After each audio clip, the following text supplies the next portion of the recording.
Hey traders, TG Watkins here. It's September 3rd when I'm recording this. Welcome back from the 3-day weekend. It was kind of interesting going into the 3-day weekend.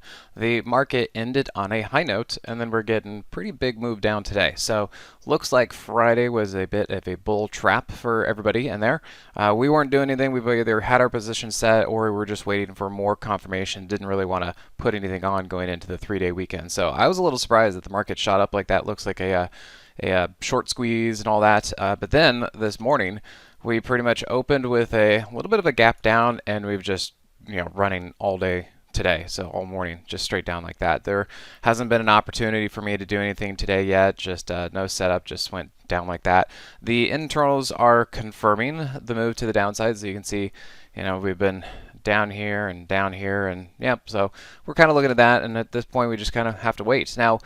We don't know if this is the beginning of a downtrend or if this is still just more sideways chop. That's kind of the unknown.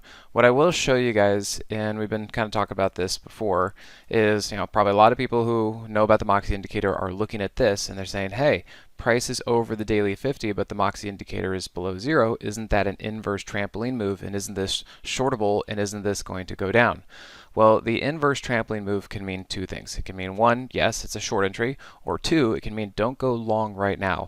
And an example of that latter one was right here. You can see that we had price over the daily 50 and the Moxie indicator below 0 at the time, and all it needed to do was come back, test support, and then actually move up, and you can see the Moxie indicator was able to cross. So that's why I'm saying it is possible that this could just need more time and actually test something and get something else figured out before continuing to the upside. Now, we don't know that yet. It's too early. We're just going sideways on the hourly chart. We still have the daily 8 over the 21, all that kind of stuff. But what we're going to have to see is what is it going to do to test support, and can it go higher? And then eventually, can the Moxie indicator cross over 0? If that is not going to work out, and this actually is a short trade, then what we should see is maybe price come down like this. We'll have to see it continue to run into resistance, and then we'll have to see if it starts to really make its way lower to the downside. And if that happens, we should see price stay underneath generally the hourly 50. And I'm looking for some sort of trend or consistency on the 15-minute time frame. So far, we don't have any of that. It's just been chopping back and forth, back and forth. Like this thing still has not engaged with any moving average or 50 SMA on the 15-minute time frame. The other thing that I kind of look at, we look at the FNGU. This is the FANG stocks ETF leveraged. And you can see it's been pulling back for quite some time too. It ran into the daily 50, and you can see, yes, the Moxie indicator has been below 0. And this has been following the hourly 50 to the downside. And you can see here it has not held the 15-minute 50. So yes, this is in a downtrend, or at least a prolonged pullback, if you want to call it that. But we do not have any clues, any confirmation to the upside.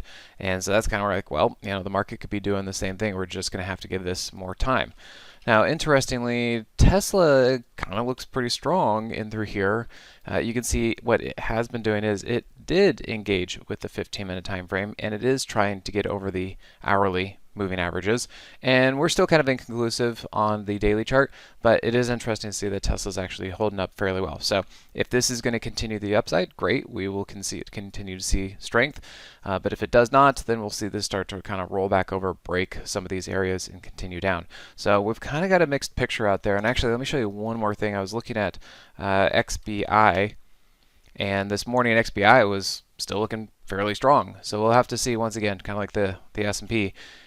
Can this thing hold up like that? Is it going to need more sideways movement? Like, what's it going to do? But yeah, this morning was actually up quite a bit, coming back down again. Of course, the market's kind of heavy.